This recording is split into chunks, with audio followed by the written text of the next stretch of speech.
Masih membahas mengenai belut kecemplung oli, pertanyaan saya kepada Pak Mario adalah, lalu apa yang harus kita lakukan terhadap belut-belut ini, Pak? Super sekali, Mas Ilbram, ada belut goreng. Di restoran Jepang, menu favorit saya adalah unagi. Iya. Gitu, enak sekali. So, yuk kita lihat memes kita yang terakhir ini. Belut, jangan jadikan kekasih, jangan jadikan pasangan hidup, dan pastikan jangan jadikan pemimpin. So, sederhananya begitu. Cara untuk mengenali seseorang yang berniat buruk kepada Anda adalah bertanya kepada diri Anda sendiri, orang ini maksudnya apa? Anda tidak bisa ditipu. Kalau setiap kali Anda berhubungan, berbicara dengan orang, menerima email, tanya, orang ini maksudnya apa? Maksudnya menguntungkan dia. Maksudnya merugikan diri saya untuk menguntungkan dia. Hindari. Oke? Sahabati orang-orang baik. Itu sebabnya nasihatnya, wong sing becik kumpulono. Bergaulah dengan orang-orang baik. Anda akan letih sekali kalau Anda memilih-milih di antara orang tidak baik. Kalau Anda bergaul di antara orang-orang baik, ada kemungkinan Anda jatuh cinta kepada salah satu orang baik itu. Jangan batasi pergaulan Anda, maksudnya jangan batasi pergaulan Anda di kalangan orang baik. Tapi kalangan orang tidak baik harus dipilih-pilih loh ya, karena kita dinilai dari sahabat kita. Wanita yang bersahabat dengan orang tidak baik dengan alasan aku tidak ada apa-apa, meresikokan orang baik-baik tidak mau mendekatinya. Karena kalau dia betul-betul wanita baik, tidak akan membiarkan dirinya kelihatan bergaul dengan orang tidak baik. So, begitu ada tanda-tanda dia tidak jujur, tanda pertama adalah tidak jujur. Dia bicaranya besar, seperti misalnya, oh kaya, anak menteri, anak ini, tapi makan bayarin dulu dong. Sudah tahu pasti penipu. Oke? Yang bicaranya rumahnya besar, tapi nggak pernah mau ngajak ke rumahnya. Pasti. Oke? Apartemennya macam-macam, itu hanya statusisasi.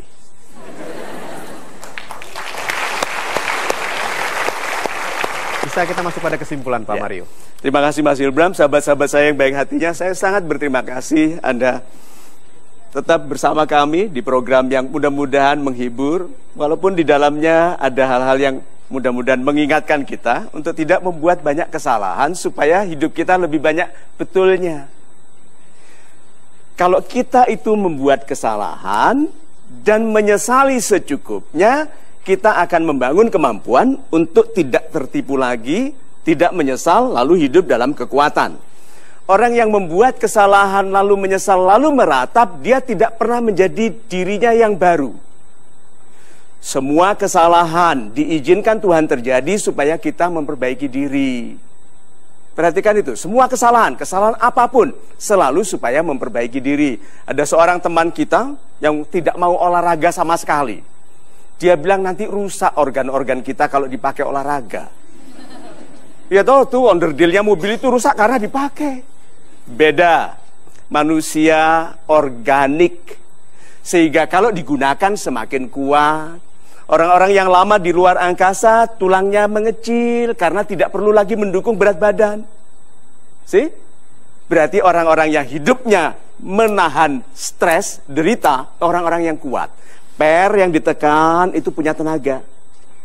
Per yang tidak ditekan, nama Jawanya ngelokor. Ngelokor, tidak ada gunanya. Tapi begitu dia ditekan, ada tekanan di situ, ada keindahan. Nah, ada dua macam tekanan dalam hidup ini. Ada orang yang tekanan hutang, ditipu, dikejar polisi, gitu kan, macam-macam. Ini satu macam stres. Lalu stres orang-orang yang melayani publik seperti saya.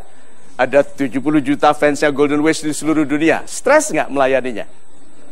Stres. Facebook kita 11,5 juta. Stres nggak melayaninya? Stres, tetapi istilahnya beautiful stress. Hah? Istri, stres nggak melayani dia? Stres. Pernikahan adalah bentuk pajak terbesar dalam hidup ini. Saya sampai sekarang bayar terus kok. Nah, tapi it's a beautiful stress. Karena tanpa dia kita tidak punya anak, tidak punya keluarga. Sih? So sahabat-sahabat saya yang baik hatinya, kehidupan ini indah apabila Anda menyikapinya juga dengan indah. Tuhan tidak mungkin menaruh Anda dalam pergaulan bersama belut kalau Anda pantas dimuliakan. Anda tidak berdoa, tidak berhati-hati pun kalau Anda pantas bagi perlindungannya, Anda dijauhkan dari penipuan, dari kerugian, dari pemanfaatan yang tidak hak. So sahabat-sahabat saya yang baik hatinya, khawatirlah secukupnya. Oke, sedihlah secukupnya, kecewalah secukupnya, tetapi lebih banyakkanlah kebahagiaan. Hiduplah dalam sikap yang positif. Untuk orang-orang yang positif, kehidupan ditambahkan. Untuk orang-orang yang pesimis, kehidupan dilemahkannya sendiri. Lihat ya, untuk orang yang optimis, kehidupan dikuatkan oleh Tuhan. Orang yang pesimis melemahkan kehidupannya sendiri. So, apakah belut ada di ruangan kita, di sekitar kita? Ada. Orang baik pun tahu-tahu bisa menjadi belut kalau kebutuhan memang mendesak. Ya toh? Tetapi kalau kita dilindungi oleh Tuhan, kita dijauhkan dari yang merugikan kita. Amin. Amin. Terima kasih Pak Mario, 1,5 jam sudah kita bersama. Saya Hilbram Gunar, kita bertemu lagi di kesempatan berikutnya. Salam super, sampai nanti di Mario Teguh Golden Ways.